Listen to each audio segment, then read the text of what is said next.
Nabi Musa masih dalam kandungan, belum lahir, sudah ada razia. Razianya apa? Semua anak kecil sembelih hidup-hidup.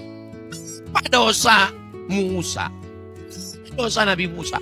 Tiba-tiba Fir'aun waktu itu suatu malam bermimpi, dia lihat ada anak bayi menarik mahkotanya. Besok pagi dia kumpulkan semua one team pir, Dewan Pertimbangan Fir'aun. Kumpul semua, kumpul. Ini gawat darurat nih katanya. Ada apa? Ada apa, Mas Pir? Tadi mohon maaf Pak Firman ya. Tadi malam aku bermimpi. Apa mimpinya? Ada anak kecil menarik mahkota aku. Datanglah dukun. Dukun ini biasanya kalau sekarang lembaga survei. Wah, ini bahaya ini Pak. Ini bahaya. Ini ada anak lahir ini, anak lahir ini mengancam, ini ancaman ini. Jadi gimana tindakannya? Kalau begitu semua anak yang lahir sembelih. Itu yang diceritakan di awal surat Al-Baqarah. Yudzabbihuna abna'akum wa yastahyuna nisa'akum. Kira-kira udah mirip Ustaz Muzammil belum? Sedikit kau bilang. Semua anak kecil disembelih. Tapi lihatlah bagaimana. Yang menyelamatkan Nabi Ibrahim, yang menyelamatkan Nabi Musa, bukan laki-laki yang gagah perkasa, tapi makhluk yang dikatakan orang lemah tak berdaya. Wa auhayna ila ummi Musa. Kami ilhamkan kepada ibu Musa. An ardi'ihi, susukan anakmu. Anak, biar supaya dia tenang, susukan. Makanya kalau membawa anak kecil naik pesawat, susukan. Fa'in khifti alaihi, kalau kau takut nanti dia ditangkap tentara Fir'aun.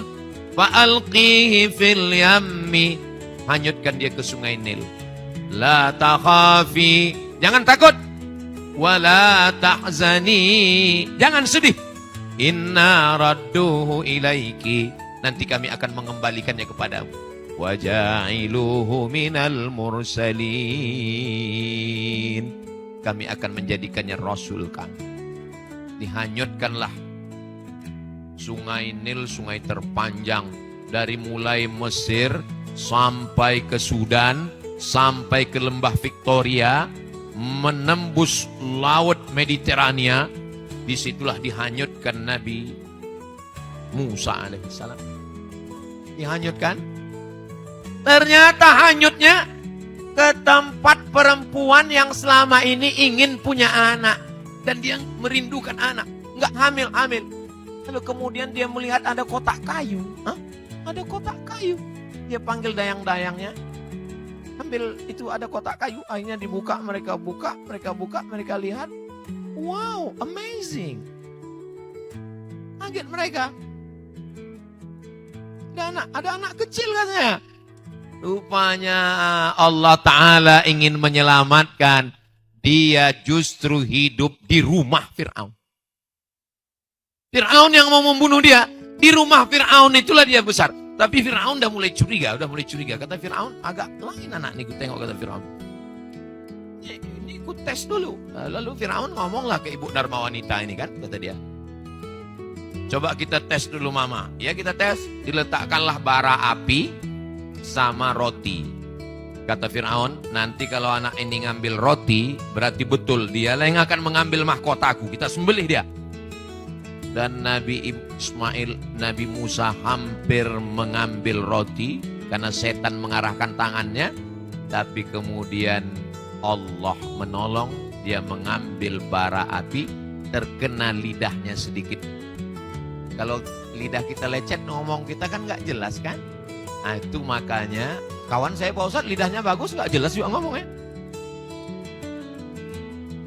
Itu makanya doa Nabi Musa itu, Rabbi syrahli sadri, wa yassirli amri, wahlul uqdatam mil, jadikan ngomorku lancar, karena kena bara.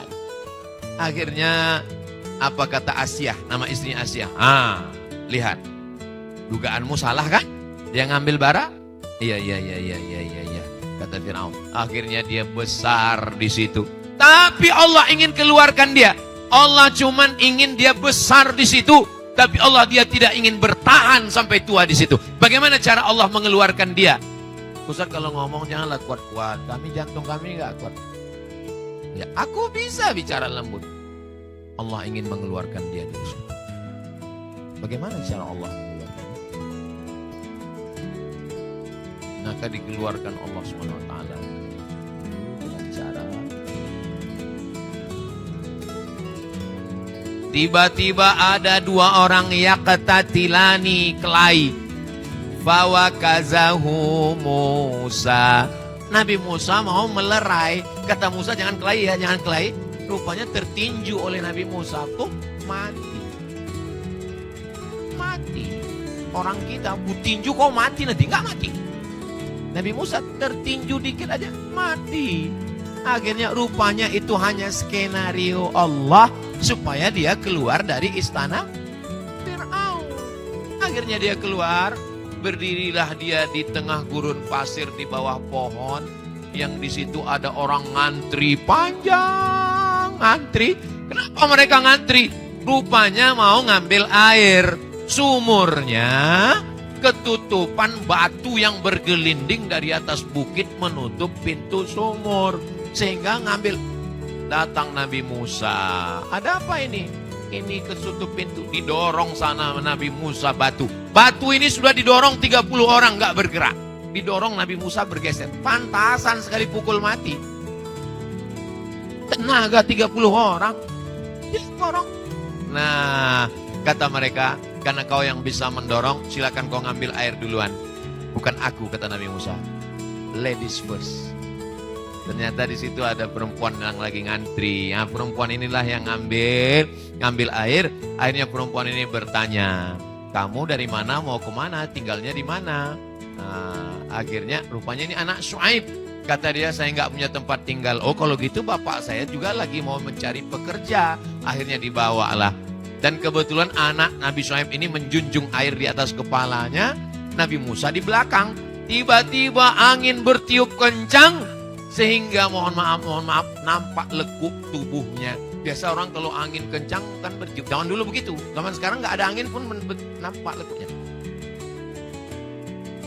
Lalu kemudian kata Nabi Musa, anak Syuaib, ya kamu di belakang biar aku yang ke depan.